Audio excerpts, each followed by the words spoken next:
Good day, everybody. I'm super excited and delighted to be here amongst you all today. It was a pleasure to already listen to two speakers. I look forward to the rest of the day. And thank you for the kind introduction. Very gracious. And I'll be talking about navigating challenges with positivity. So, what is a challenge? Challenge is any difficult task or a situation that will require maybe slightly different skill, certainly a little bit more effort, and perhaps a very strong determination to overcome. And when you overcome that challenge, it will probably give disproportionate return in terms of success. Surely it will give some kind of personal growth. So that's the topic that I want to cover today. But before I get there, as we were growing up as kids in 70s, there was one question that invariably we were asked whenever there were visitors at home, friends of our parents or neighbors or elders. And I really don't know why this question was always posed. What would you like to become when you grow up? And it was almost like to put us in spot in front of our parents. And half knowing whether we really want that or not, most of the children used to say, I want to become an engineer, I want to become a doctor, I want to become a lawyer. And therefore, I thought that's the wind. And I said, yeah, I also want to become an engineer.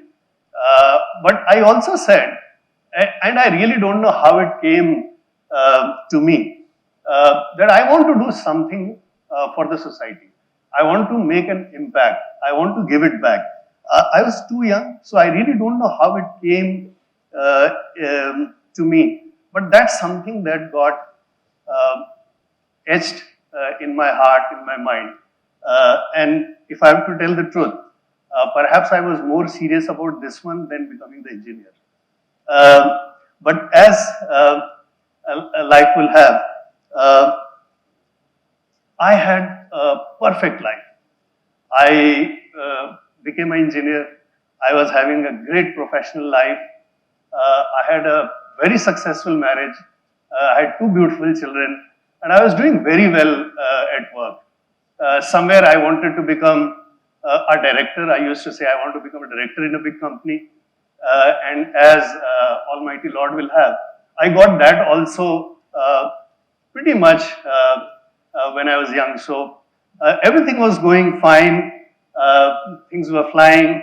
And I was very happy. Also, I was able to make meaningful impact in the society. I was able to give back and I felt good. Oh yeah. So whatever I said to myself, somehow I am able to do. And truth must be told here. A large part of that happened because of Neelam, my wife. She is here amongst you all. Thanks, Neelam. So she has been the driving force where she kept me connected that this is something that we have to do. And it's not long term, there's something that we have to do every day, every week. And whatever little we can do, I think I'm making a meaningful impact there. So all in all, whatever I wanted to become, things were falling in place. It was a perfect, smooth life. But then life changed. 6 years back, I was diagnosed with bone marrow cancer. And yeah, so bone marrow cancer happened. And the terminal nature of cancer is what actually devastates the entire, I would say, family and people who are around you. And it kind of shakes you off. You think that you are now off the vehicle, but not really. And this is what I want to share today. That my experience is cancer is one of those challenges. If you actually overcome, you get disproportionate return in life. And what it will take to overcome that is what I want to share. As I said, it may require slightly more deliberate effort, but yes, you can overcome. So, cancer is actually, if I have to summarize, I'll say it's a great teacher. I won't recommend to anyone, but what I'll do is I'll share the learnings that I have from it, and perhaps that should help to overcome it. But for me, there are three things which are most important for navigating any challenge, and that is, I would say, fundamental, and then I'll talk about few more things. First and foremost is the acceptance. Now, a lot of time goes when people say, why me, why now? I mean, that's a question, it's not worthy of finding solution to. Even no doctor can tell you why you got cancer. So what's the point? You do a lot of Google, you waste a lot of time. Accept it. I mean, when Lord gave all the success, I'm so happy that I have driven it. When a failure or a challenge has come, we have to have a kind of acceptance. So that's step number one. Because if you overcome that, you are more towards how to solve and overcome it. The second is how to have mindfulness so that you are emotionally balanced. Now, nobody can get you that. That emotional balance is something which is internal to every individual. Because if you are broken down, you are down, nobody can help. Again, no nurse, no doctor, no health staff, no friend, no family, nobody can help you with that. So that's number two, which is internal, which is required. And I think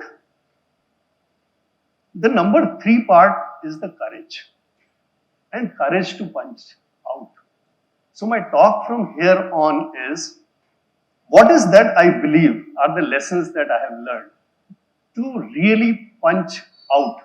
That's the courage, that's the spirit that is required in any challenge. While I'll talk in context of my personal health, this, in my experience of 35 years, is also applicable in any challenge, big or small, any difficult situation, big or small, which anybody faces in professional life or even in personal life. First and foremost is positivity. There is no medicine, there is no energizer bigger than being positive.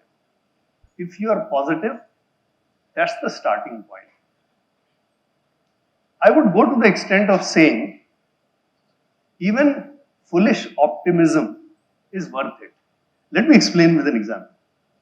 So, once my diagnosis was done, this is the first consultation I'm having with the doctor. And he says it's a 4th stage cancer. And 4th stage cancer basically means that it has spread in your body.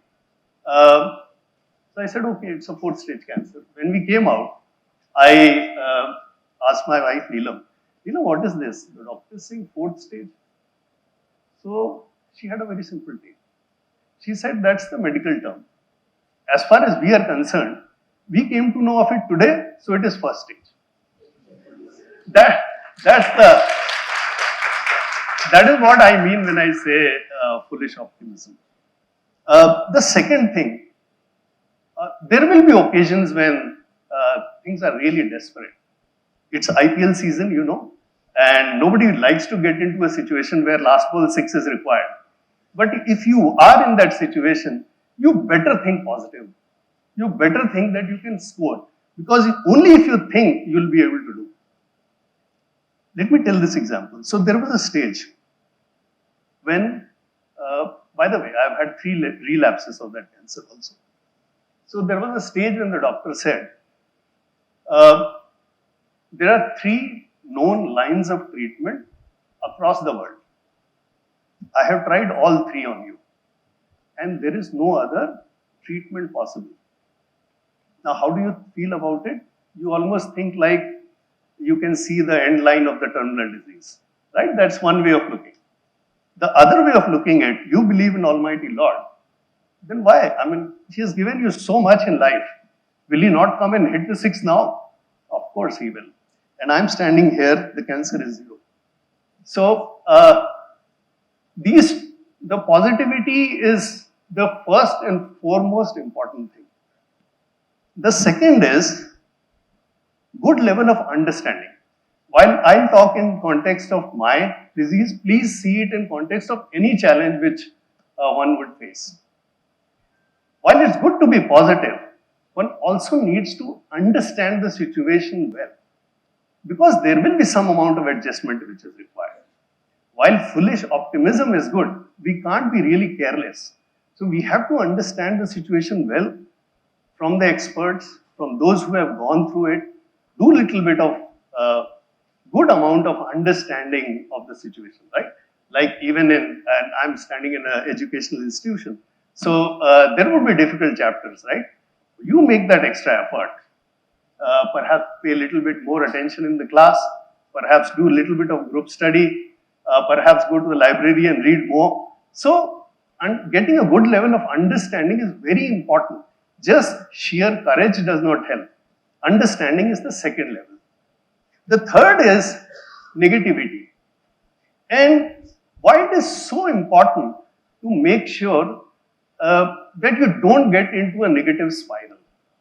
There's only a little bit gap between you flipping off or really succeeding. So how you make sure that you are surrounded with positive people. Now, negative people are also good meaning people. They are your relatives, they are your friends. But it doesn't help in that situation. So, when you, to such people, when you say everything is going fine, they have a but. Now, you have to stay away from these people as but. You can't stay away, they are your relatives, right? I don't mean that you stay away, but you please don't get into the course of discussion with them. That's all, right? It's very simple. So, when you tell something and they say but, you can always say today is Mumbai Indians in RCB match, right? You just go off in another discussion. Why do you even engage in that discussion? That's what I mean by staying away from negativity. The third is, fourth rather, is to be calm. Now, it is just coincidental that I had done a 11-day Vipassana course, which helps in meditation. But even if you have not done any meditation course, you can close the eyes, breathe deep, because there will be occasions when things will not go as smooth. There will be painful moments. By the way, I've undergone 150 plus chemotherapies. It takes a lot of toll. But nobody can come and protect you from that. You have to find your peace. You have to be calm while the treatment, the doctors and medical staff is doing. The next is help. Believe you me, the entire world is there to help you. Mostly the blocker is you, right? And the mental model I was using is, if I'm in need of help, I'm very sure that, or rather if one of my friend is in need of help, I'm certain that I'll go out of the way and help. Cherish the support. I asked for help with my colleagues at work, and everybody was absolutely helpful to me to accommodate whatever request I had to whatever extent it is possible. So the help is something which is, I mean, like it happens, right? I'm sure there is a project and there is a submission tomorrow and you haven't done much about it till the previous evening. If you ask your friends, they will come and help you, isn't it? It's just that you have to ask. Next is improvise. Why improvising is important while dealing with any kind of challenge? And we are talking of difficult situations which are big. It is not always possible that there will be A to B kind of a straightforward plan. There will be situations when A to B is not working, you'll go to C, D, E, F, right? And mentally one needs to be prepared to improvise, to bring about that change as and when required to navigate these difficult situations. The next one is tolerance. There will be moments when you fall off. There will be moments which are very painful. I mean, in my treatment, and I said 150 chemos, 150 punctures in the nerves. There are occasions the nurses are struggling. They are not able to find your nerve. Whether they speak in Malayalam or Kannada or English or Hindi, you can understand. That's a big issue. They are not able to figure out what's going on, right? And when they puncture number of times, it's going to be painful. But you need to be tolerant. If I keep screaming, oh, what will they do? They can't do anything, right? So tolerance is something which is, I think, also very important if somebody is looking at how to punch out a problem or a difficult situation. The next is obey. Now, we have to trust in the process. The doctors are doing the job. There is a SOP that is being followed. One has to really obey every instruction to the T. There can't be 99% of the time we are following. It has to be 100%. Because it's a difficult one. You can't take chances. And it's very important to obey, right? There will be always good reasons for not to follow. You should find the need to follow it to the T. Then next is utilize. Utilize the time imagining or visualizing that when you are out of it, how will you reboot? I mean, if my main dream was I have to give it back to the society, I can't now stop imagining that I'll be out of it and I will be doing that. And that utilizing that difficult situation to see how you'll reboot. But also importantly, whatever you can do in that moment, whatever you can still do, please utilize the time fully. Let me give this example. Even in this difficult situation that I was undergoing over the last 5 years, I had a passion to work on people with disabilities. And I must thank Amazon as a company which continued to give me that leadership to work on enabling and scaling up people with disabilities at workplace. And we were able to scale it to a level where it got national recognition. And I was really honored to go and receive the award from President of India. So